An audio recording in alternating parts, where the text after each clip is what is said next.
yes, I was able to add an insane amount of RAM, and the migration from hard disk to solid state and new video cards and this and that. But there comes a point where you just have to move on. There we go. There we go.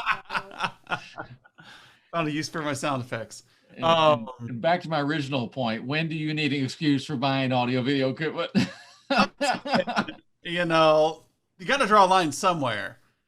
And evidently for me, it's these speakers.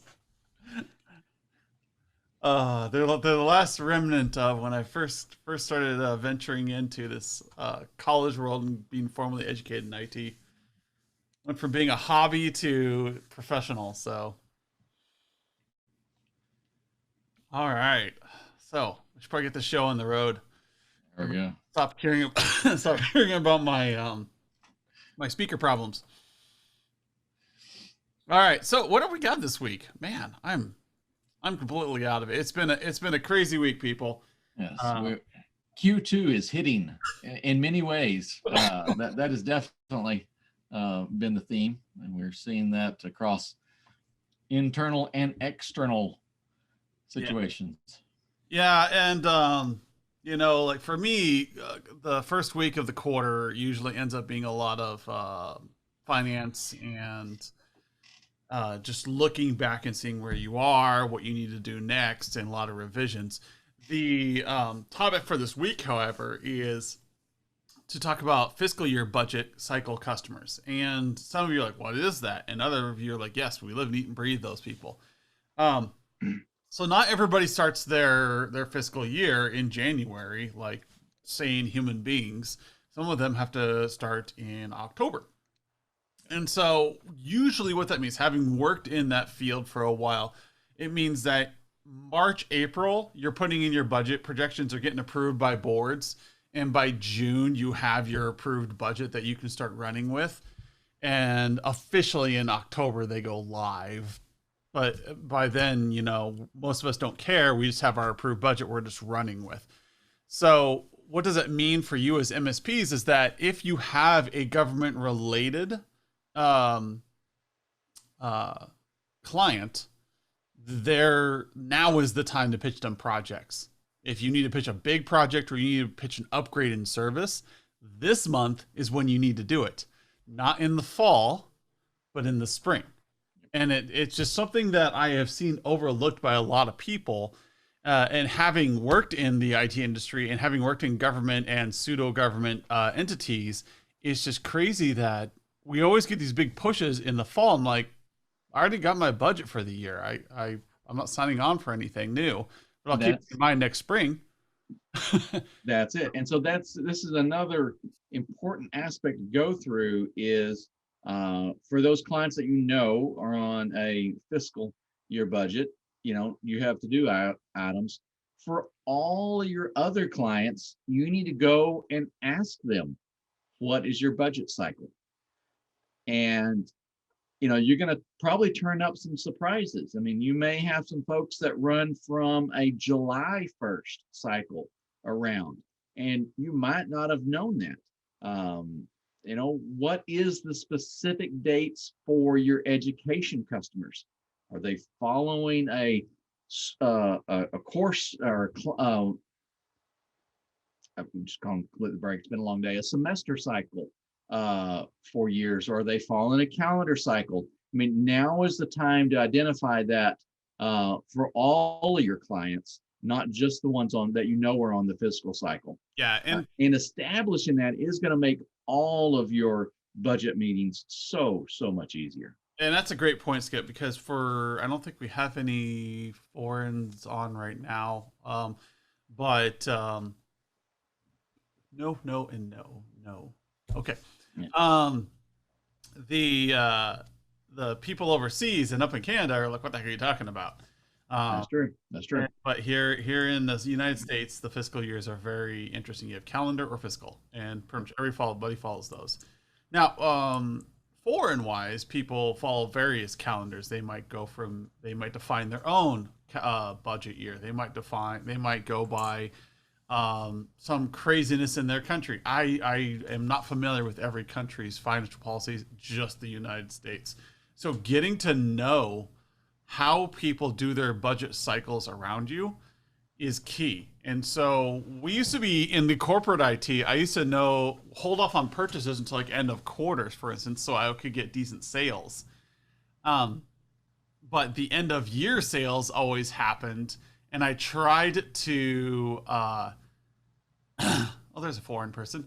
Uh, That's right. I just thought that too. yeah. All right. Like Europe, Europe is here. So in Europe, it might be a little different. So Friedrich, you'll have to chime in if your budget cycle, how your budget cycles work out there. Um, but when you look at your clients and you understand their financial cycles, you are more likely to land big projects and to get upgrades in service. Otherwise, you're going to get that. Please call me again in 6 months. Or I need to find dollars in the budget. I need to find money in the budget, and that's never where you want to be. And here's, Adam, you've got a lot of corporate experience, and my limited one has, really really highlighted this. I could spend sometimes amazing amounts of money just because I plan to do it next year. All right. If I'd gone and said, hey, I need, X amount of dollars, money, right now to get this done, I would have got a mountain of pushback. But if I go and queue it up for a budget item in next year, I may need a couple of sentences, in the budget request, and they're like, yeah, let's go ahead and do that. So this is where the project roadmap in the managed service platform tool is really, really gonna shine. Is if you understand their physical or their budget, cycles, whatever those are, and if you're getting a big ticket item that might not have been budgeted for, go ahead and put that on the roadmap in the first quarter after their budget cycle. All right, give them a heads up. And remember, there's lots of cool features we got now in the approval process and all that, to help that cycle, that internal cycle for you out. But get that queued up so you got all of these big projects that may be way out there on the calendar. But as we all know, time flies by, right? I mean, we're already, in month 4 of 2021. I thought we were just having New Year's, right? So, time's really moving on. And these things that you're putting into the next budget year will come around much, much faster than what you might think. And this whole process of building out this future pipeline is going to generate a tremendous amount of work for you now. So, it's kind of like planting and harvesting. The farmer who's griping and complaining because he doesn't have anything to harvest is the one who didn't plant any seeds in the ground. So we've got to get in our process now where we're planning that, getting that stuff built out so that pipeline will move into from future state to current state, and all of a sudden you start cashing in on that. Yeah. And so I've told the story in the past, and there's a number of new people here, but when I started out as a VCIO, I made a ridiculous amount of money off of small private schools. How did I do that? It's because I understood who they were and I understood how they financed their projects.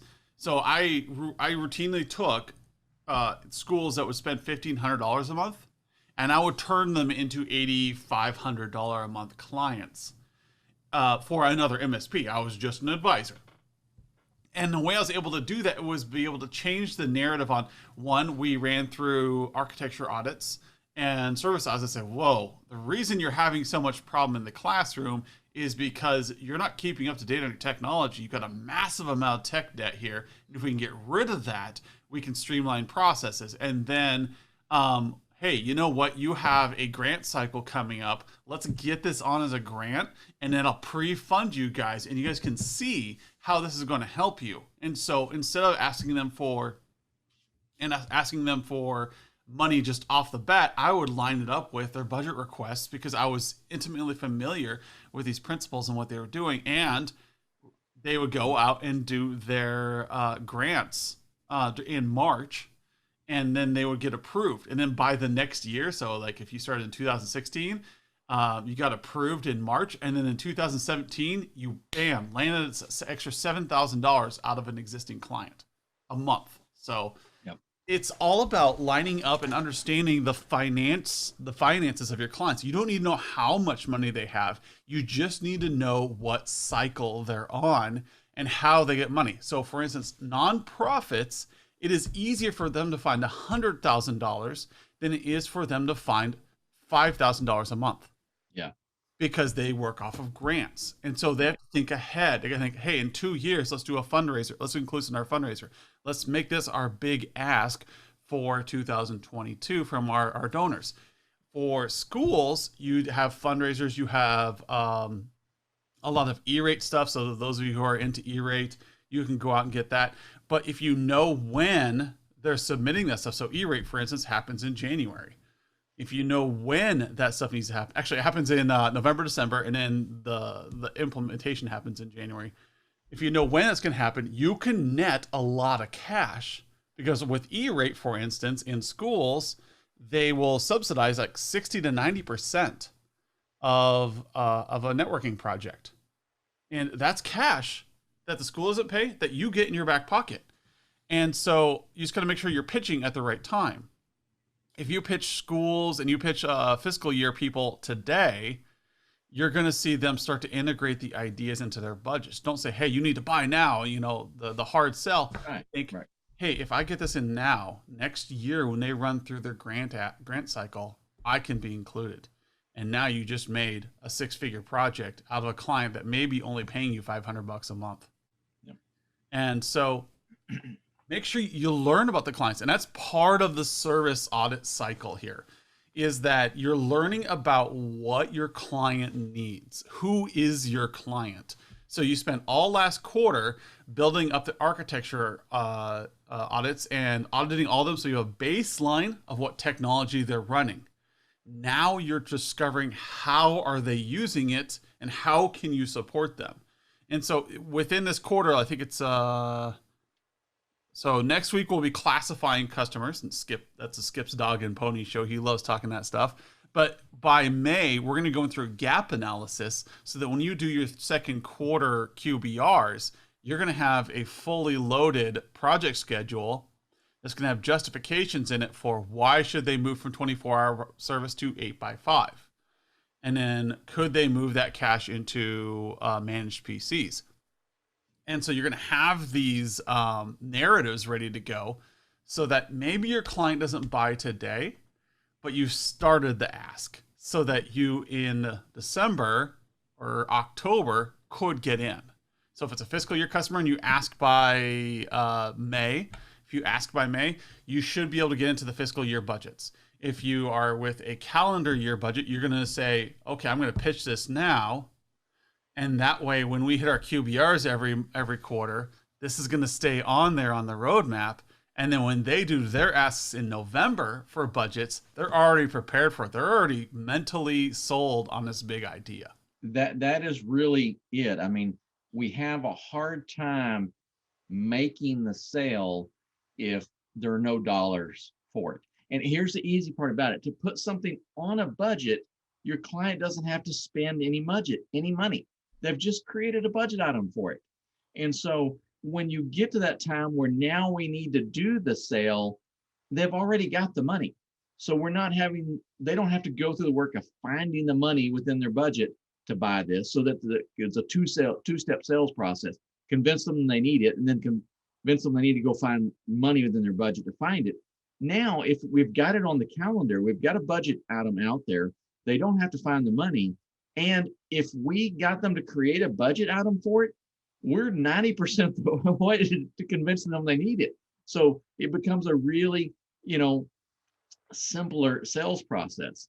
And I'll talk about this again because I still hear feedback from enough of you guys that this is a problem. So when I quit hearing the feedback about this, I'll quit talking about it. All right. But if you'll think back, the early 2000s, or maybe a few of you guys out there a little bit earlier, but when we started this transition from a, hourly break fix business model into a flat rate monthly billing model. All right. one of our, as an MSP, one of our business drivers was we wanted to flatten out our revenue stream, not reduce it, right? Just take the peaks and add them to the valleys so that we hit, more of a manageable level, because it allows us to plan resources, to hire people, with decent salaries, to, do all these things to have a better business. All right. We haven't paid as much attention to our project revenue in that through looking through that lens, through looking through that focus, as we did in our services revenue. So by doing this, by making these sometimes longer term, a year, maybe 2-3 year budget planning engagements, budget planning exercises, we're going to be able to give ourselves the tools we need to manage that project revenue, just like we're managing our services revenue. Mm-hmm.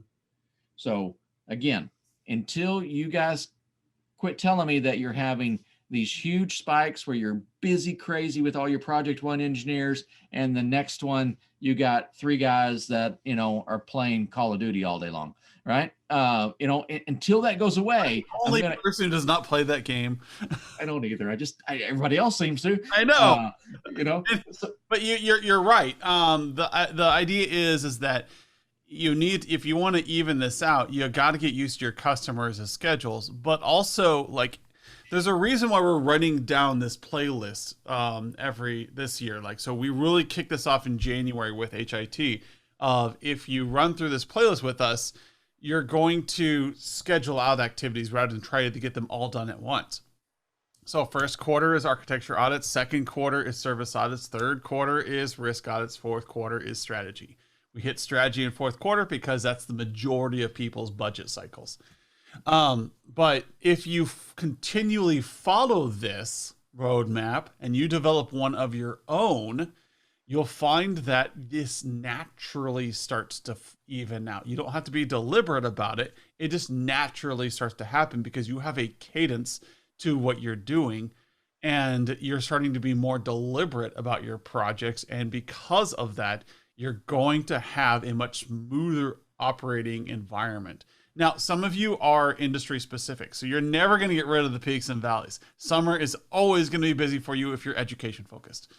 And your winters are always going to be busy if you're agricultural focused.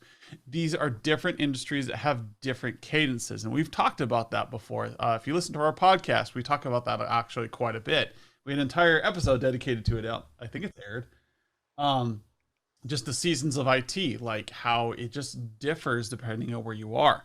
And so when you're doing your service audits, you want to make sure that you're lining up with what is out there and what your client needs. You have to be very aware of that. And you can put that in your executive summaries. And I do recommend you say that, hey, we're trying to line up with this freeze cycle, or we're going to line up with their budget cycle, so that every year you're doing your annuals right around their budget planning period. And that's a good segue for you too. You could say to your client, hey, we need to schedule an annual review of your assets.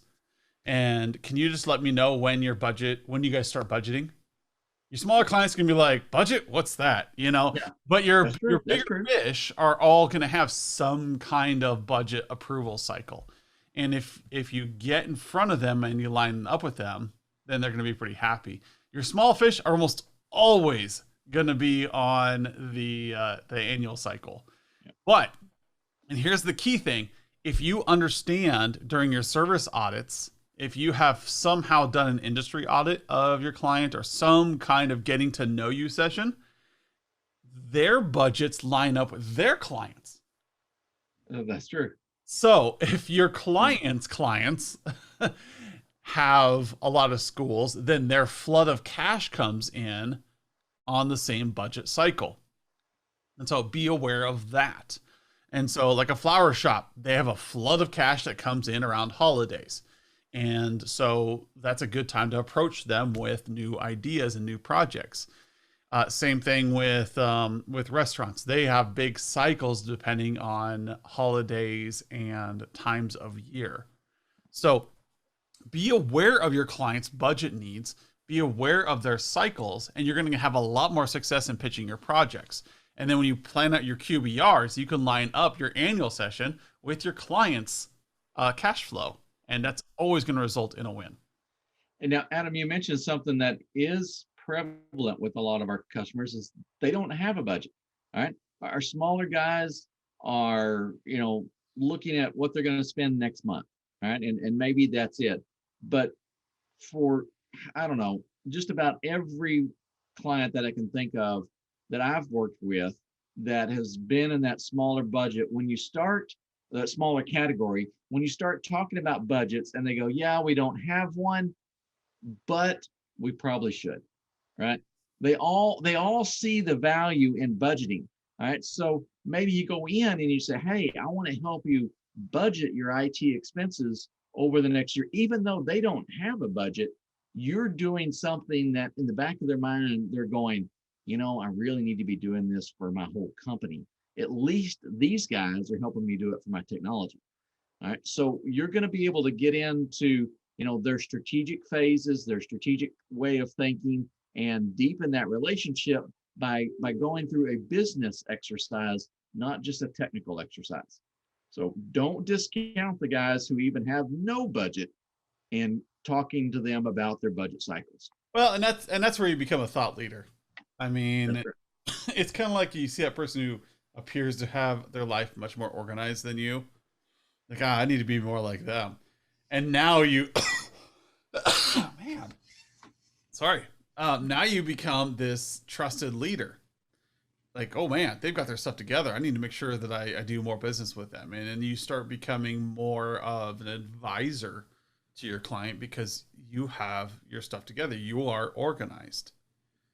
Versus, the friends that you have in your life that are just kind of show up randomly, or, like every once in a while they get in contact with you. But the friends who are consistent, they're always there. They become closer to you. Same thing with your clients. When you have clients who see you regularly, that's what a QBR is for. That's when you're showing them that you've got a budget, like, hey, and you're asking them, hey, when's your budget cycle, so that I can make sure that we line up our audits with your budget so that you have an up-to-date budget that's very accurate. They're going to be like, oh crap, I should probably do that. And now they're like, wow, this professional company is really helping me stay on top of things, even though I should have been doing this all along. So that's how you start becoming the industry thought leaders and the trusted advisors in your marketplace. You have to have your shit together, or at least appear to.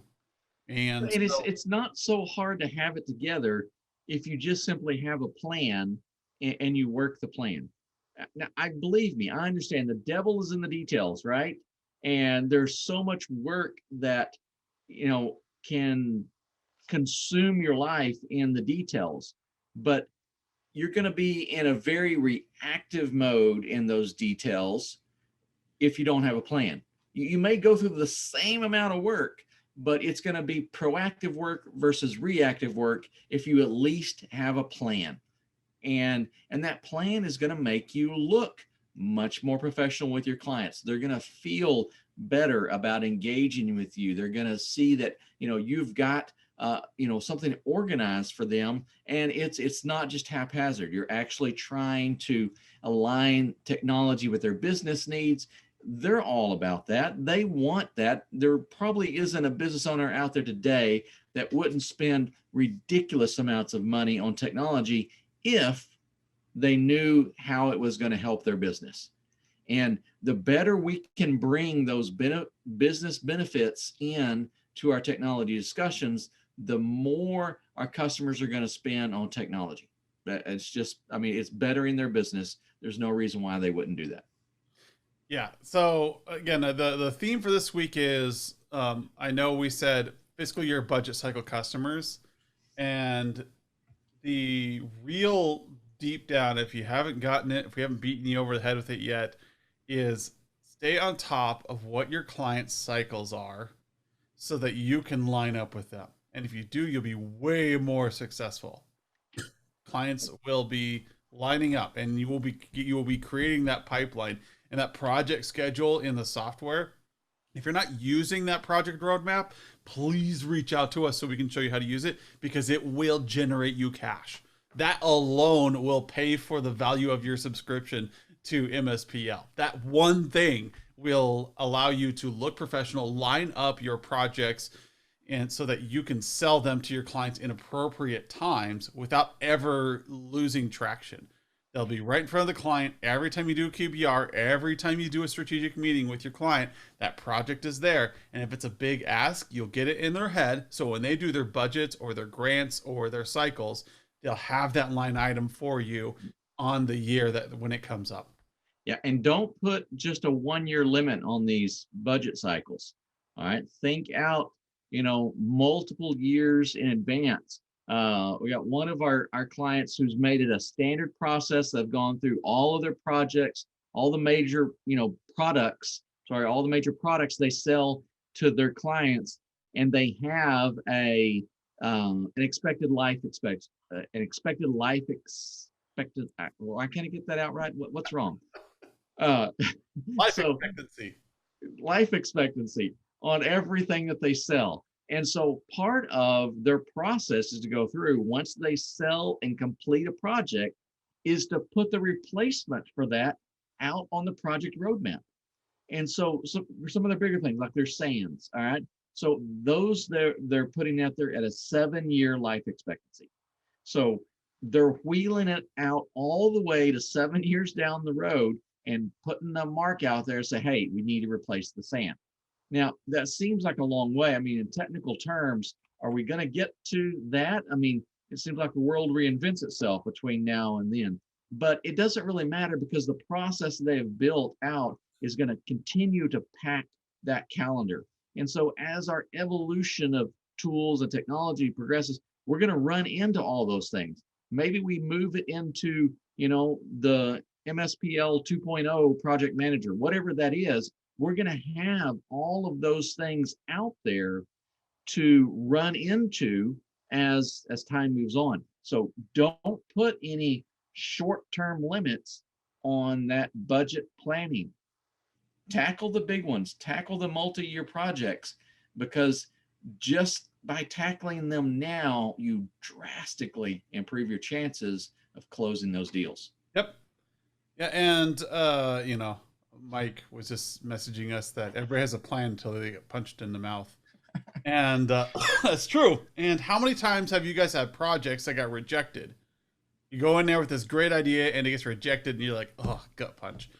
Now, I can tell you that I have walked into companies where they've been pitching a new Wi-Fi solution for years and the client just wouldn't listen. But then I walk in there and I talk to them, and I walk out of there and they're suddenly spending an extra $500 a month on a managed Wi-Fi solution. It's not because I'm better at sales. It's just I'm better at listening. There you go. And so when you walk in and say you need a new Wi-Fi system because it's going to give you better coverage, that's great. When I walk in and say you need a new Wi-Fi system because you have an $18,000 of tablets that are practically unusable right now, now they listen. Yep. If you have a new Wi-Fi system, it's going to allow you to have one laptop per child in your school. Now they're listening to me because I'm talking about things that they care about. And I'm making sure it's like, hey, you know what? If we do this as a lump sum, the ongoing cost is this. So if you can find a grant that will cover the upfront cost of the hardware, then the managed wireless at the end is only going to cost you about $300 a month. And they'd be like, oh. And by the way, that $300 a month is going to be subsidized by your E-rate program. Yeah. Oh, now they're listening. And it's just because I spent a little extra effort into understanding who my client was rather than pitching them a generic template. And that's the beauty of the managed services platform and the HIT templates, is that you can craft those so that in that editing that the service section, the deliverables section, there's a reason why in the deliverables I recommend on the project roadmap that you put context in there. What is the business solution to this? So that you can turn a client from a $1,500 client to an $8,500 client easily because you're delivering to them exactly what they need to run their business.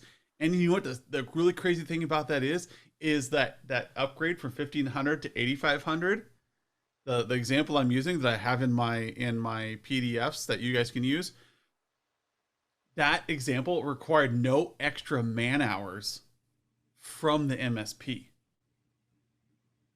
The MSP was over provisioned. Yeah. And they were just trying to serve the ad hoc calendar. And so they were getting paid here and there. And then the engineers were overextending themselves trying to serve this contract because they didn't want to drop the ball.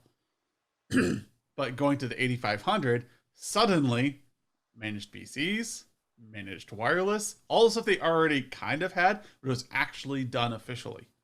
So the number of hours spent on site by engineers did not go up at all. It went down because there were less breaks going on. Yep. And they could remotely manage now because they had a professional system and yada, yada, yada. You guys all know the picture. Yep. So get this servicing lined up with your cycles. Get these projects put on there so that you can pitch them at the appropriate time. And you will see your customers line up and say, yes, we can do that now. Oh, we talked about that 6 months ago. We're ready to put that in our budget for this year. Or we had a big grant. We're going to go ahead and use that to do that upgrade.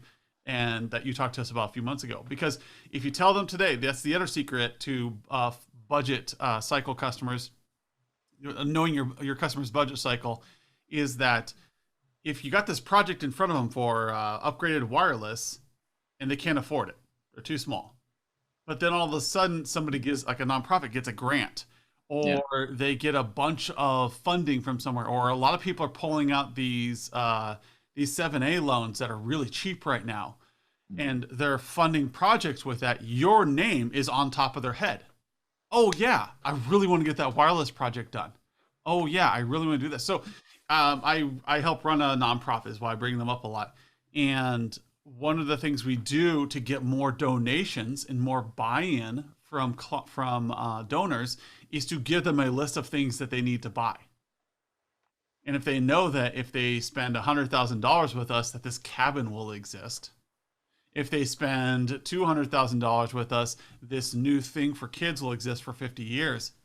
Suddenly the money comes out of nowhere because top of mind. Any of the staff member of this nonprofit knows that if they're sitting in front of somebody who may be asking, hey, what do you need donations for? They have top of mind projects that need to be done. And therefore you're not missing out on those opportunities. So that's the beauty of the project roadmap. That's the beauty of understanding your clients' financial needs so that you can line up with them and sell easier. I'm going to keep saying that over and over again. There we go. Next week, we're going to talk about classification of clients. A, B, C. One of Skip's favorite topics. He's got all sorts of spreadsheets on this. Oh, yeah. And that's going to help empower that conversation so that you can say, okay, now I know their budget cycle, I know their size, and I know what kind of service delivery they're looking for. So that when you're running these service audits this quarter, that you know how to line them up with who needs 24/7, who needs 8x5, who needs managed PCs, and down the list. So it's going to be a much more contextual sales presentation when you get to that point. Anything else, Skip? Nope, that's it. All right. Well, thanks everybody for coming. Quite a few people here today, and we'll see you next week. All right. See y'all.